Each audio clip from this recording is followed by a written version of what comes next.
Hello, welcome to signature IAS academy. ఇవాళ 13 ఫిబ్రవరి ఇవాళ హిందూ న్యూస్ పేపర్ నుంచి సివిల్ సర్వీసెస్ ఎగ్జామినేషన్ సిలబస్కి రిలవెంట్గా ఉన్నటువంటి టాపిక్స్ ఇప్పుడు మనం డిస్కస్ చేస్తాము. First topic India and Qatar రిలేషన్స్కి రిలేటెడ్గా ఇంపార్టెన్స్ ఉన్నటువంటి టాపిక్. లాస్ట్ ఇయర్ 8 మంది ఇండియన్ సిటిజన్స్కి ఖతార్ కోర్ట్ డెత్ పెనాల్టీని ఇంపోజ్ చేసింది. అయితే ఆ తర్వాత వాళ్ళు అప్పీల్కి వెళ్ళిన తర్వాత అక్కడ ఉన్నటువంటి అప్పీలేట్ కోర్టు డెత్ పెనాల్టీని సస్పెండ్ చేసి ఇంప్రిజన్మెంట్ని ఇంపోజ్ చేసింది. దీనికి సంబంధించి లేటెస్ట్ డెవలప్మెంట్ ఏంటి అంటే ఇండియన్ గవర్నమెంట్ తీసుకున్నటువంటి డిప్లొమాటిక్ ఇనిషియేటివ్స్ కారణంగా, especially prime minister Narendra Modi గారు పర్సనల్గా సూపర్వైజ్ చేసిన తర్వాత ఈ అంశంలో ఆ 8 మంది ఇండియన్ సిటిజన్స్ని ఖతార్ గవర్నమెంట్ జైలు నుంచి రిలీజ్ చేసింది. ఇండియా అండ్ ఖతార్ రిలేషన్స్ పరంగా చూసినప్పుడు ఇది వెరీ పాజిటివ్ ఇంపాక్ట్ ఉండేటువంటి డెవలప్మెంట్ ఇది. దీనివల్ల ఇండియా అండ్ ఖతార్ మధ్యన ట్రస్ట్ అండ్ కాన్ఫిడెన్స్ బిల్డ్ అవుతాయి. ఇప్పటికే రెండు దేశాల మధ్యన స్ట్రాంగ్ రిలేషన్స్ ఉన్నాయి. ఫర్ ఎగ్జాంపుల్ 2022-23లో రెండు దేశాల మధ్యన బైలేటరల్ ట్రేడ్ ఒకసారి అబ్జర్వ్ చేస్తే అరౌండ్ $18 బిలియన్ ఉంది. మన Indian citizens around 8 lakh people ఖతార్లో వివిధ సెక్టార్స్లో వర్క్ చేస్తూ ఉన్నారు. దీంతోపాటు ఖతార్కి సంబంధించి కూడా మనము చాలా ఇంపార్టెంట్.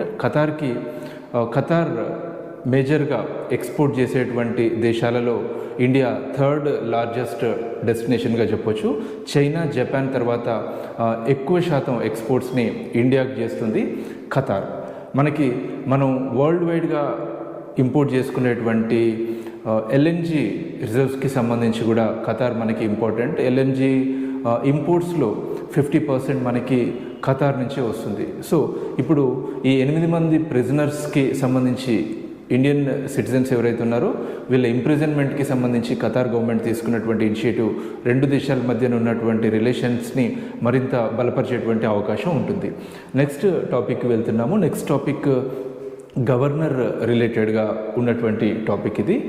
మనకి యాజ్ పర్ ద కాన్స్టిట్యూషన్ యూనియన్లో పార్లమెంట్లో అయినా స్టేట్ లెజిస్లేటివ్ అసెంబ్లీస్లో అయినా ప్రతి జనరల్ ఎలక్షన్ తర్వాత అట్లాగే ఎవ్రీ ఇయర్ ఫస్ట్ సెషన్ పార్లమెంట్లో అయితే ప్రెసిడెన్షియల్ అడ్రస్ ఉంటుంది. ఆ తర్వాత స్టేట్ లెజిస్లేటివ్ అసెంబ్లీ అయితే concern state governor state legislative అసెంబ్లీని అడ్రస్ చేస్తారు.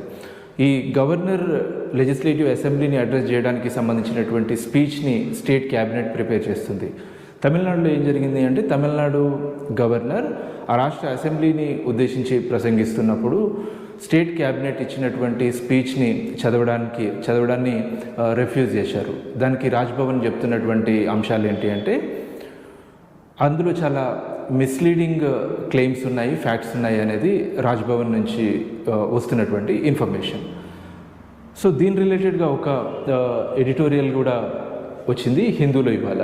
యాక్చువల్గా రోల్ ఆఫ్ ద గవర్నర్ అనేది ఇండియన్ పొలిటికల్ సిస్టంలో కొంచెం పాయింట్ ఆఫ్ కాన్ఫ్లిక్ట్గా మారింది కొన్నిసార్లు. అట్లాగే ఈ స్పీచ్ రిలేటెడ్ అంశం కూడా లాస్ట్ ఇయర్ ఇట్లాగే డిస్కషన్లో ఉంది. బ్రాడర్ స్కోప్ డిస్కషన్కి చాలా బ్రాడర్ స్కోప్ ఉన్నటువంటి అంశం ఇది. ఫర్దర్ దీని రిలేటెడ్గా వచ్చేటువంటి డెవలప్మెంట్ని బేస్ చేసుకొని మనము మరిన్ని అంశాలు డిస్కస్ చేస్తాము. అయితే ఇవాళ హిందూ ఎడిటోరియల్లో మెన్షన్ చేసింది ఏంటంటే a governor who profoundly disagrees with the state government should not stay in office. ఎందుకంటే గవర్నర్కి సంబంధించి రోల్ ఆఫ్ ద గవర్నర్కి సంబంధించి క్వశ్చన్స్ రైజ్ అవుతున్నాయి. అట్లాగే గవర్నర్ ఇంపార్షియాలిటీకి సంబంధించి క్వశ్చన్స్ రైజ్ అవుతున్నాయి. వీటన్నింటినీ దృష్టిలో ఉంచుకొని రాసినటువంటి ఎడిటోరియల్ ఇది. రైట్, నెక్స్ట్ టాపిక్లోకి వెళ్తున్నాము. నెక్స్ట్ టాపిక్ ఫార్మర్స్ ప్రొటెస్ట్కి సంబంధించింది. యూనియన్ గవర్నమెంట్తో ఫార్మర్ అసోసియేషన్స్ చేసినటువంటి చర్చలు విఫలమైన తర్వాత ఫార్మర్ అసోసియేషన్స్ ప్రొటెస్ట్కి వెళ్ళాయి. సో ఇక్కడ ఈ టాపిక్లో ఇంపార్టెంట్ సబ్జెక్ట్ మ్యాటర్స్ ఏంటి అంటే అసలు ఫార్మర్స్ ఏ అంశాలపైన డిమాండ్ చేస్తున్నారు అంటే మినిమం సపోర్ట్ ప్రైస్ రిలేటెడ్ అంశాలపైన, అట్లాగే ఇంపోర్ట్ డ్యూటీస్ అగ్రికల్చరల్ ప్రోడక్ట్స్కి సంబంధించి ఇంపోర్ట్ డ్యూటీస్ హైక్ చేయడానికి సంబంధించి, ఆ తర్వాత cancellation of all free trade agreements and other deals with the world trade organisation, important one. Next privatisation of electricity బోర్డ్స్ని సస్పెండ్ చేయాలని కోరుతున్నారు. ఆ తర్వాత అగ్రికల్చరల్ సెక్టార్లో ఫారిన్ డైరెక్ట్ ఇన్వెస్ట్మెంట్స్ పైన బ్యాన్ ఇంపోజ్ చేయాలి, తర్వాత కార్పొరేటైజేషన్ ఆఫ్ అగ్రికల్చర్ పైన బ్యాన్ ఇంపోజ్ చేయాలి అనేది రైతు సంఘాల యొక్క డిమాండ్. ఇందులో చాలా అంశాలకి మెయిన్స్లో క్వశ్చన్ అడిగేటువంటి స్కోప్ ఉంది. ఫర్ ఎగ్జాంపుల్ కార్పొరేటైజేషన్ ఇన్ అగ్రికల్చర్కి సంబంధించి ఇండియన్ ఫార్మింగ్ సెక్టార్కి దీనివల్ల ఉన్నటువంటి అడ్వాంటేజెస్ ఏంటి, దీనివల్ల ఉన్నటువంటి డిసడ్వాంటేజెస్ ఏంటి, ఇలాంటి అంశాలు మనకి తెలిసి ఉండాలి. ఇది ఇవాళ Hindu news paper explanation. Next day మళ్ళీ కలుద్దాము. Thank you.